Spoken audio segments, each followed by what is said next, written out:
Assalamu alaikum viewers. So I am continuing the chest injuries.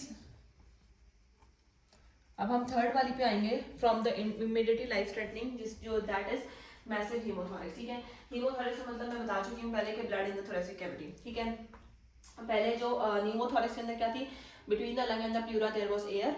तो haemothorax में क्या होगा, between the pleura and the lung there will be blood. ठीक है, इसमें क्या होता है, हमारे पास मोस्ट कॉमन कॉज जो होती है इसकी जाहिर सी बात है ब्लड जमा हो रहा है. ठीक है, ब्लड अब आ कहाँ से रहा है, कोई वेसल रप्चर हुई है, सीधी सी बात है.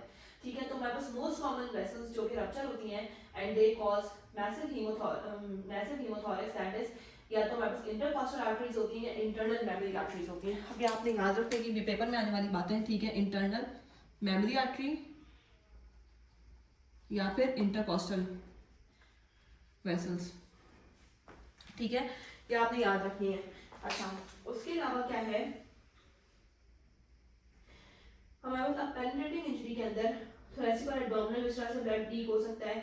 ठीक है, वही मैंने बता दिया कि पेनिट्रेटिंग इंजरी लोअर चेस्ट में हुई है तो लैसरेशन हो सकती है किसी भी ऑर्गन की, वहां से ब्लड लीक हो सकता है. ठीक है, अच्छा वही बात है कि यहाँ पे ब्लड लीक होगा तो वही होगी, डिज्निया होगा, रेस्पिरेटरी रेट बढ़ेगा पेशेंट का और साथ में जो है वो पल्स रेट इफेक्ट होगा. ठीक है, उसके अलावा जो है आपकी डिस्टेंडेड नेक वेन्स होंगी. ठीक है, उसी हेमी थॉरेक्स के ऊपर मतलब उस साइड ऑफ द थॉरेक्स के ऊपर आपके पास ब्रेथ साउंड एब्सेंट होगी. और एक और बात, जो डिफरेंस होगा यहाँ पर वो क्या होगा, फ्रॉम द टेंशन न्यूमोथोरैक्स, 2 से 3 चीजों का डिफरेंस होगा. पहली चीज क्या होगी, हाइपोवॉल्यूमिक शॉक के साथ पेशेंट प्रेजेंट कर सकते हैं. वहां पर क्योंकि ब्लड इन्वॉल्व नहीं है, यहाँ पर इसको स्टार कर लें क्योंकि दोनों के सिनेरियोज बहुत एक जैसे लगते हैं. ठीक है, हाइपोवॉल्यूमिक शॉक के साथ पेशेंट प्रेजेंट कर सकता है, एक ये चीज. दूसरी चीज, अगर वो इस तरह का सिनेरियो देते हैं कि पेशेंट की नेक वेन्स पहले डिस्टेंडेड थी, अब कुछ टाइम से हम देख रहे हैं कि उसकी नेक वेन्स फ्लैट हो गई हैं. This is a very important feature. ठीक है, मैं बताऊं कि ऐसा क्यों हो रहा है. और तीसरी कंडीशन क्या थी कि वहां पे एग्जामिनेशन के ऊपर एयर की वजह से आपको परकशन नोट मिलता है हाइपर रेजोनेंट. यहाँ पर आपको परकशन नोट मिलेगा dull percussion note. These are the points, ये आपको याद रखने हैं. ठीक है, ये बहुत इंपॉर्टेंट है, स्टार देम अप. ठीक है, तभी मैंने अलग से आपको बता दिया है क्योंकि पेशेंट का ब्लड थॉरेक्स में रखी हुई है सारी मेजर वेसल्स, अगर वहाँ से ब्लड लीक होगा तो जाहिर सी बात है पेशेंट का ब्लड वॉल्यूम जब लेस ग्रेटर देन 25% बॉडी से लीक हो जाता है, दैट कॉजेज हाइपोवॉल्यूमिक शॉक. तो हाइपोवॉल्यूमिक शॉक के साइन एंड सिम्टम आने शुरू हो जाएंगे जिसके अंदर आपके पास था कि बीपी कम होगा, हार्ट रेट बढ़ेगा, रेस्पिरेटरी रेट बढ़ेगा, टेम्परेचर कम होगा, यूरिन आउटपुट बढ़ जाता है, यूरिन आउटपुट कम हो जाता है. ठीक है, उसके अलावा पहले आपके पास प्रेशर था. ठीक है, उसकी वजह से जो है वो ब्लड था प्लूरल स्पेस में, नेक वेन्स एम्प्टी नहीं हो पा रही थी, हार्ट के अंदर डिस्टेंडेड थी. अब इतना ज़्यादा ब्लड लॉस हो चुका है कि उनमें से जो वॉल्यूम है वो लीक आउट हो चुका है, तो वो फ्लैट हो गई है. ठीक है, अगर सिनेरियो ऐसा आता है, this is 100% confirm, this is about massive haemothorax. या फिर आपके पास परकशन नोट दे देते हैं वो कि डल परकशन नोट आ रहे हैं, ब्रेथ साउंड एब्सेंट है, बाकी सारी कंडीशन इसी तरह की है, बस परकशन नोट डल है. इसका मतलब क्या है कि एयर होगी तो एयर तो नहीं है वहाँ पर, that means there is some fluid, तो इसका मतलब है कि हीमोथोरैक्स है. ठीक है, ये डिफरेंशिएटिंग फीचर्स हैं. उसके अलावा हमने वही करना है कि सबसे पहले हमने हाइपोवॉल्यूमिक शॉक को करेक्ट करना है, जैसे मैंने पिछली वीडियो में बताया था उसको किस तरह से करते हैं मैनेज. ठीक है, उसके अलावा हमने इंटरकॉस्टल ट्रेन डाल देना है, वही चेस्ट ट्यूब डाल देंगे. ठीक है, इनिशियल अगर हमने क्या बोलता है कि अब हमारे पास कंडीशन है ना अर्जेंट थोरैकोटोमी, क्योंकि यह ब्लड है, यहाँ पे ब्लड है. ठीक है, यहाँ पे आपको जरूरत पड़ सकती है इमीडिएटली अर्जेंट थोरैकोटोमी की, but you have a criteria for that. अगर हम उसको इंटरकॉस्टल चेस्ट ड्रेन डालते हैं, ठीक है, हमने उसको हाइपोवॉल्यूमिया ठीक किया और उसको चेस्ट ट्यूब डाल दी. ठीक है, लेकिन चेस्ट ट्यूब डालने के ऊपर अगर इनिशियली आपका 1500 ml ऑफ ब्लड आ जाता है उसके अंदर चेस्ट ट्यूब के अंदर आउटपुट, इसका मतलब है कि मेजर वेसल डैमेज हुई, you have to opt for open thoracotomy. आपको थॉरेक्स खोल के उसको मैनुअली सर्जिकल रिपेयर करना पड़ेगा. या फिर आपके पास कितना होता है 200 ml पर आवर आता है इन द नेक्स्ट 4 आवर्स. जब आप टेस्ट ट्यूब डालते हैं ना तो आप उसका पर आवरली आउटपुट देख रहे होते हैं पेशेंट का कि कितना ज़्यादा ब्लड उसमें आ रहा है. ठीक है, तो अगर नेक्स्ट 3 to 4 आवर्स में आपका 200 ml पर आ रहा है, इसका मतलब है कि you have to do urgent thoracotomy. That means कि आपको थॉरेक्स खोल के उसको सर्जिकली रिपेयर करना पड़ेगा. ठीक है, दीज आर द इंडिकेशंस, याद रखनी है. ठीक है, दिस इज वेरी इजी. अच्छा, उसके बाद क्या है कि क्योंकि ब्लड जो है ना, ब्लड, अब वहाँ पर क्या डिफरेंस था कि हमने, अब जब हमने टेंशन न्यूमोथोरैक्स पढ़ा वहाँ पे भी फ्लूइड था, वहाँ पर भी थी सारी चीज़ें, लेकिन हमने कहीं सर्जिकल ओपन रिपेयर की बात नहीं की थी। ऐसा क्यों है? Because blood is a fluid medium, blood is a culture medium. अगर यहाँ पे थॉरस के अंदर थोड़ा सा भी ब्लड रह गया ना, तो उसके अंदर होना शुरू हो जानी है माइक्रो बैक्टीरिया की ग्रोथ, ठीक है, बैक्टीरिया की ग्रोथ होना शुरू हो जानी है। That may cause empyema, empyema means infection in a space. तो इम्पाइमा मीन्स पस इन द प्लूरल कैविटी ना, पस कहाँ से आएगी? जब इन्फेक्शन होगा तो ही पस आएगी, या फिर आपके पास फाइब्रोसिस हो सकती है, क्योंकि ब्लड के अंदर होता है फाइब्रोब्लास्ट, और यहाँ पे क्रॉनिक इन्फ्लेमेशन होगी, क्रॉनिक इन्फ्लेमेशन से फाइब्रोसिस होगी, फाइब्रोसिस से क्या होगा कि लंग एक्सपैंड नहीं कर पाएगा। प्लूरा अगर फाइब्रोस हो गई तो क्या लंग एक्सपैंड कर पाएगा? पेशेंट की रेस्पिरेशन कॉम्प्रोमाइज हो जाएगी, ठीक है। ये हमारे पास चीजें। Now we have fourth, that is pericardial tamponade, ठीक है, बहुत सीरियस है वो भी। उसके अंदर क्या करना है, सिंपल, कि हमारे पास टेम्परेट में वही बात है कि कोई इस तरह का पेनिट्रेटिंग इंजरी हुई है जिसकी वजह से जो है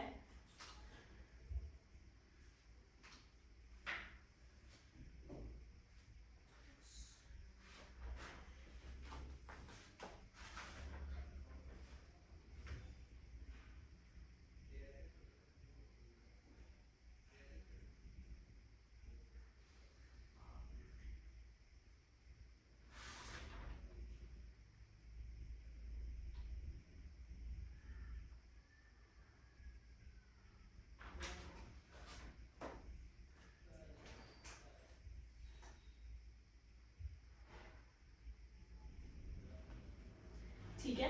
अच्छा, अब हम आते हैं किसके ऊपर? पेरिकार्डियल टेम्परेट के ऊपर, ठीक है।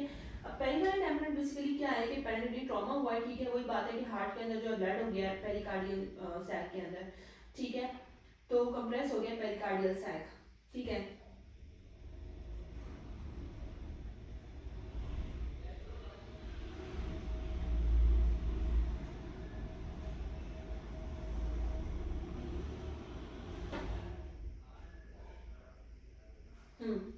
ठीक है, तो बेसिकली इसके अंदर हमारे पास होगा क्या कि इसके अंदर भी जो होता है हमारे पास वो होता है नॉन डिस्टेंडेबल होता है पेरिकार्डियल सैक नॉर्मली। उसके अंदर अगर हमारे पास ब्लड हो जाएगा तो heart will not be able to, diastole के अंदर हार्ट जो होगा वो रिलैक्स नहीं करेगा, ठीक है।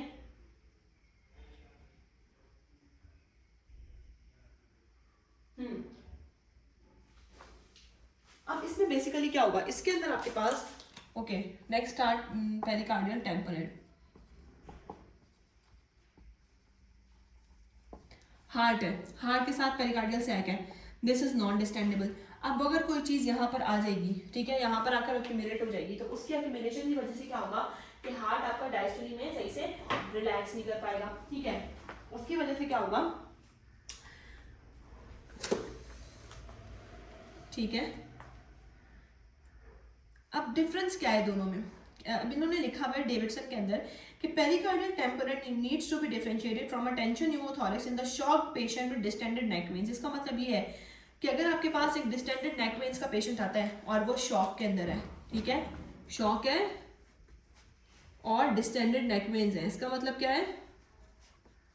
पेरिकार्डियल टेम्परेट है, ठीक है, क्योंकि हार्ट इन्वॉल्व हुआ है ना, हार्ट सही से रिलैक्स नहीं कर पा रहा है तो ब्लड उसमें पूल नहीं कर पा रहा है, ठीक है। अच्छा, यूजुअली पेनिट्रेटिंग ट्रॉमा की वजह से होता है वो मैं बता चुकी हूँ, ठीक है। उसके अलावा जो है उसमें सीवीपी एलिवेट होगा, जैसे मैंने बताया कि क्योंकि ब्लड पूल नहीं हो रहा है तो प्रेशर एलिवेट होगा, आर्टीरियल प्रेशर डिक्रीज होगा क्योंकि ब्लड आगे भी नहीं जा रहा है। उसके अलावा हमारे पास टेकिकार्डिया होगा और साथ में क्या होगा, मफल्ड हार्ट साउंड्स होंगी, ठीक है, मफल्ड हार्ट साउंड होंगी। मफल्ड का मतलब क्या होता है कि डिक्रीज होंगी,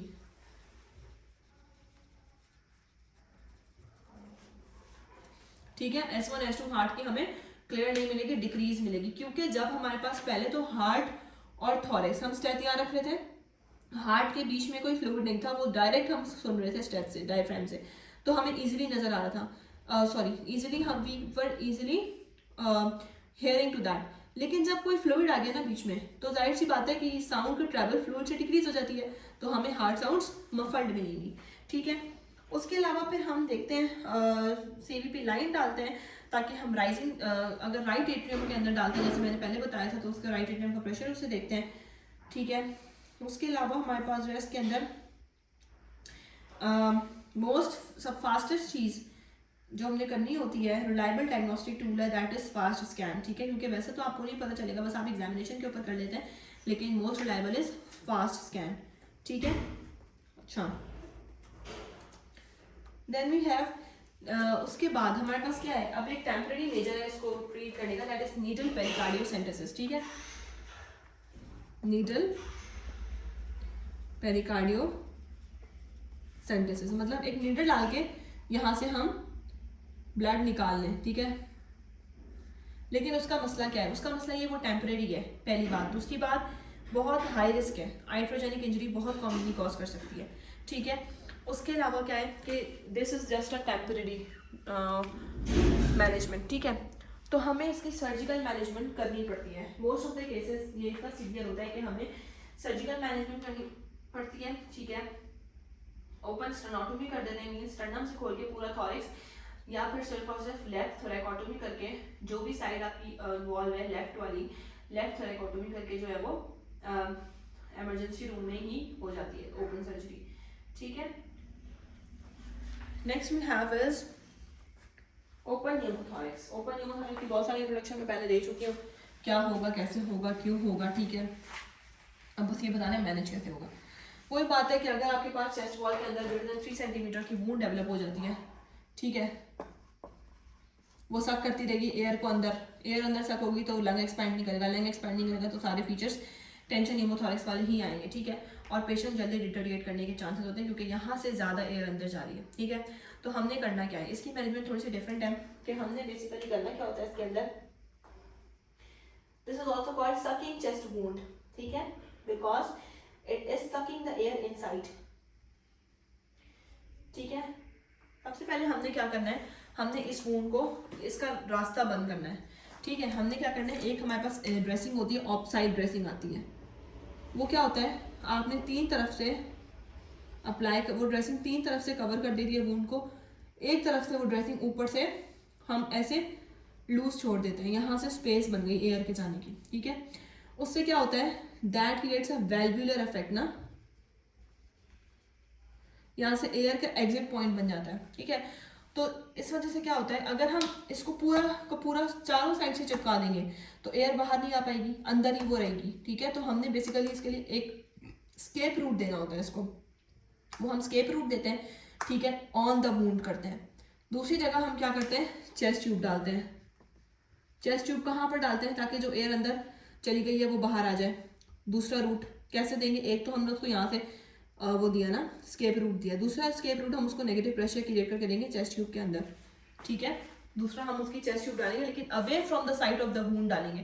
जैसे यहाँ पर वूंड हुई है ना, इससे कुछ दूर किसी साइड पे डाल देंगे, ठीक है। This is for open pneumothorax. ये थोड़ा सा डिफरेंस था दोनों की मैनेजमेंट के अंदर, टेंशन में और ओपन में, ठीक है। बाकी आपके पास हो गई है, अब क्या रह गया, एक रह गया, फ्लायर चेस्ट रह गया, ठीक है। फ्लायर चेस्ट को मैं बता देती हूँ कि इसमें क्या इसके अंदर क्या होता है। फ्लायर का वर्ड निकला है बेसिकली वाइडली, इसका मतलब है वाइल्डली या स्विंग वाइल्डली, ठीक है। इस वर्ड का मतलब है, अगर आप वर्ड्स के मतलब समझ लेना तो आदि मेडिसिन हो चाहे आदि सर्जरी हो, हर चीज आपको समझ आ जाएगी, ठीक है। फ्लायर का मतलब होता है to swing on its own, wildly on its own. अब फ्लायर चेस्ट के अंदर क्या होता है, ये हमारे पास चेस्ट वॉल है, ठीक है, ये रिब्स हैं आपकी, कोई ट्रॉमा हुआ है, ठीक है, उसमें एक ऐसा एरिया बन जाएगा रिब्स का, चेस्ट वॉल का, जो कि अपनी मर्जी से इंस्पिरेशन और एक्सपिरेशन पे मूव कर रहा होगा। बाकी चेस्ट वॉल अलग मूव कर रही होगी, वो अलग मूव कर रहा होगा।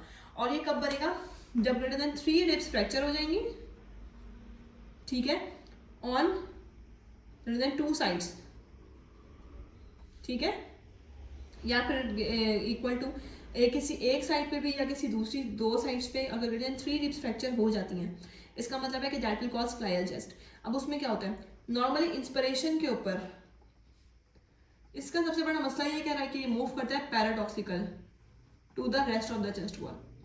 पैराडॉक्सिकल का मतलब है कि rest of the chest wall से उल्टा मूव करेगा। Rest of the chest wall move करेगी, इंस्पिरेशन के ऊपर बाहर मूव करती है ना बाकी की चेस्ट वॉल, ये इंस्पिरेशन के ऊपर चेस्ट वॉल, मैं आपको बताती हूँ क्या डिफरेंस है। चेस्ट वॉल मूव करेगी बाहर ताकि अंदर स्पेस बने एयर के आने की, और ये फ्लायर वाला सेगमेंट जो मूव करेगा अंदर को मूव करेगा, इनवर्ड। ये डिफरेंस है। तो वहाँ पे क्या एयर आ पाएगी? नहीं आ पाएगी, और पेशेंट किस में जाएगा? हाइपोक्सिया में जाएगा, ठीक है। उसी पे इसकी मैनेजमेंट डिपेंड करती है। और जब एक्सपिरेशन होगी, एक्सपिरेशन में हमें थोरेसिक कैविटी मूव करेगी इनवर्ड ताकि एयर को फोर्स करके बाहर निकाले, लेकिन ये जो आपका फ्लायर सेगमेंट है ये मूव करेगा आउटवर्ड, एयर वहीं पे रहेगी, जो थोड़ी बहुत जाएगी वहाँ पे वहीं पे रहेगी, ठीक है। तो that is why it cause problem. इसकी मैनेजमेंट बहुत सिंपल सी है कि पहली मैनेजमेंट आपने हाई फ्लो ऑक्सीजन देना है पेशेंट को, ठीक है, क्योंकि ये हाइपोक्सिया होगा उसको, इसकी वजह से एयर यहाँ पर कम आ रही है। सेकेंड, आपने उसको हाई जो है ये बहुत पेनफुल होता है, रिब्स फ्रैक्चर होना बहुत पेनफुल होता है, तो आपने उसको पेन किलर्स देनी है, heavy dose pain killers, morphine हो गई, ओपिएट्स हो गई, उनमें से उसको पेन किलर देनी है, एनाल्जेसिया। और थर्ड आपके पास हो गई कि आपने जो है उसको फिजियोथेरेपी, ठीक है, फिजियोथेरेपी उसकी गुड फिजियोथेरेपी और डाइट वगैरह उसकी अच्छी रखनी है। बाकी फ्लायर चेस्ट जो है वो अप टू 8 वीक्स तक खुद से हील हो जाता है, ठीक है, it heels on its own, ठीक है। तो ये हमारे पास जो थी वो 6 इमीडिएटली लाइफ थ्रेटनिंग इंजरीज थी, जिनका मैंने अच्छे से एक्सप्लेन कर दिया है जितना अच्छा मैं कर सकती थी। बाकी potentially 6 life threatening injuries are remaining, उनके ऊपर मैं सेपरेट वीडियो बना दूंगी, ठीक है। ओके, थैंक यू, अल्लाह हाफिज़।